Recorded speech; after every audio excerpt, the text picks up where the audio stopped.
All right, Shalom, welcome back. I want to give all glory and praises and honor that's due to Yahweh Shem Yahweh Shai. Double honors to the apostles, elders, and bishops of Great Millstone, GMS. Peace, mercy, and grace to the household of faith, the elect. In this lesson, I'm going to talk about just being aware of the suicide demon.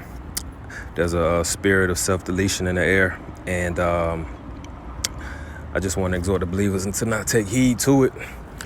This comes on the brink of news that one of the former officers within our camp has reportedly committed or attempted to self-delete himself by jumping off the third floor of his apartment. And he survived with a very, very bad injury from what I'm hearing. And this is a fearful thing to happen to someone who was once amongst us serving the Lord and doing the work, to get demoted, get suspended, and eventually kicked out of the camp, stop doing the work, and then try to take his life and then not succeed. That's terrible. And the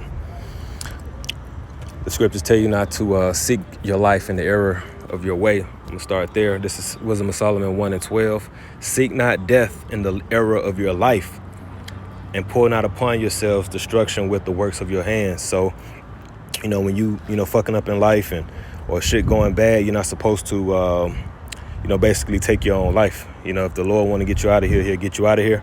And there's going to be times, especially in these dark times, where, everybody going through it, man. Everybody getting their asses kicked, getting life is, lifing on everybody that I know right now, at least. And that thought, crossed your mind. It crossed my mind not too long ago, about 2 months ago, actually. I had those temptations in my head of ending that shit. Then not too long after that, my girl had the same thoughts and was on the way too, ended up not doing it, thankfully. But these thoughts are out here. This spirit is out here. So again, in this lesson, I just want to admonish believers that might come across it to not give in to that temptation, because that ain't nothing but the tempter. My next precept is Matthew 4:3. It says, "And when the tempter came to him, he said, if thou be the Son of God, command that these stones be made bread." So this is dealing with Satan, working on Yahushua. He's trying to tempt Yahushua. All right. And he's known as the tempter in this account. So when you jump down to verse 5, Matthew 4:5, it says, "Then the devil taketh him up into the holy city, and setteth him on a pinnacle of a temple, and saith unto him, if thou be the Son of God, cast thyself down." Basically, jump. For it is written, he shall give his angels charge concerning thee, and in their hands they shall bear thee up, lest at any time thou dash thy foot against a stone. I'll read another version to see what it say. NLT, "And said, if you are the Son of God, jump off. For the scriptures say he will order his angels to protect you, and they will hold you up with their hands, so you won't even hurt your foot on a stone." So same thing, what our brother that passed, he didn't pass, but he tried to.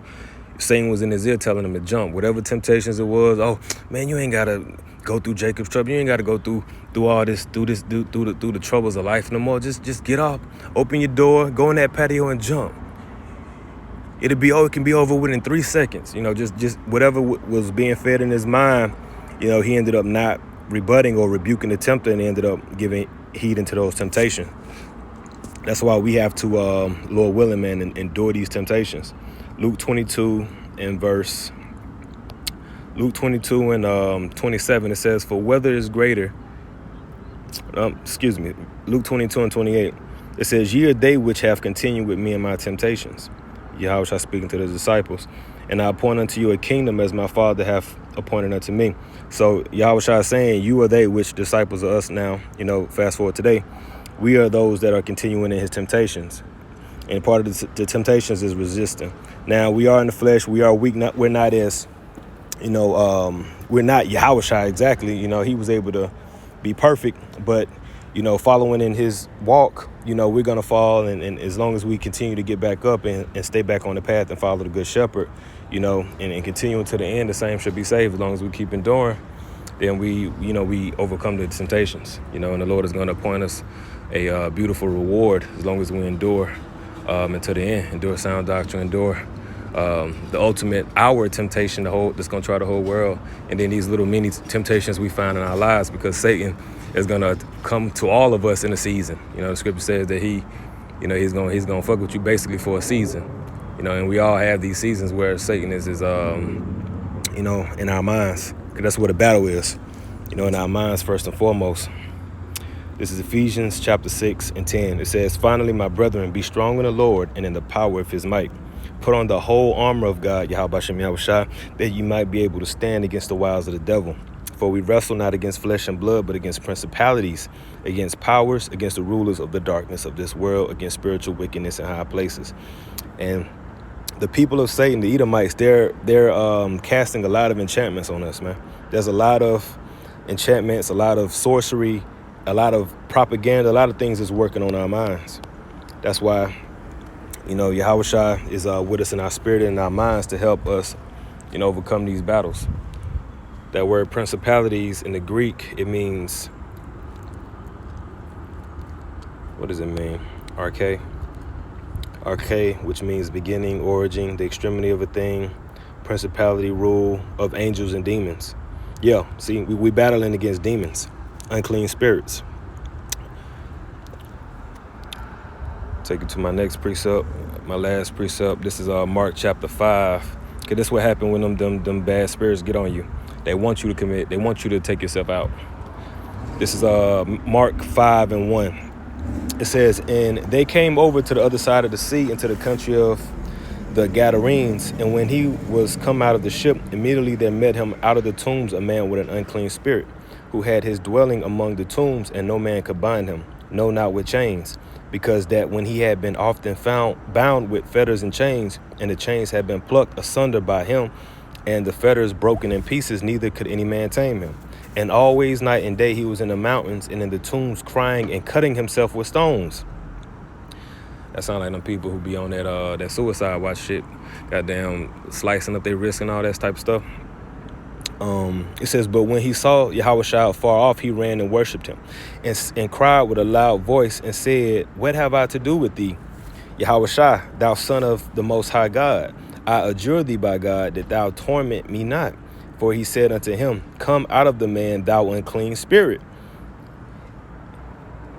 Verse 9, "And he asked him, What is thy name? And he answered, saying, My name is Legion, for we are many." So many unclean spirits.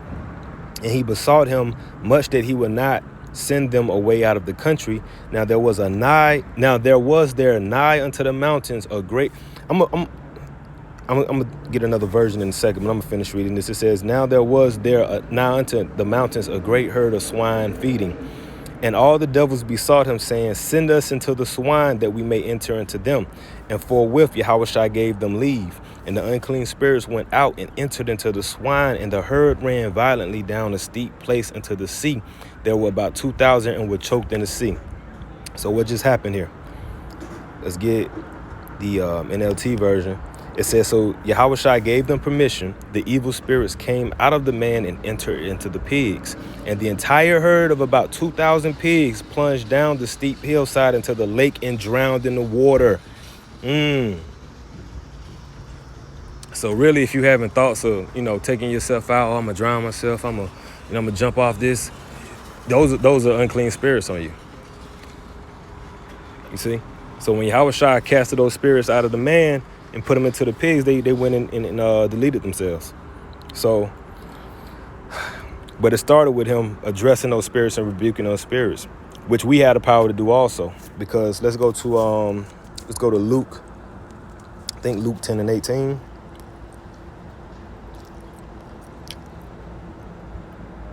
Yep. Luke 10 and 19. "Behold, I give unto you the power to tread on serpents and scorpions, and over all the power of the enemy, and nothing shall by any means hurt you. Notwithstanding, in these rejoice not, that the spirits are subject unto you, but rather rejoice because your names are written in heaven." So really, as long as we keep coming in the name and spirit of Yahweh Shem Yahushua, the spirits are actually subjected unto us, but you have to cast them out. So, Lord willing, this was edifying to the point, man, I just kind of came up with this on my way from point A to point B. I was driving. I said, as soon as I stop, man, I'm going to put these precepts together and do a quick lesson. So, Lord willing, the point came across, man, beware of these self-deletion spirits, and always rebuke the tempter as much as possible through the spirit and power of Yahweh Shem Yahushua. I pray it was edifying.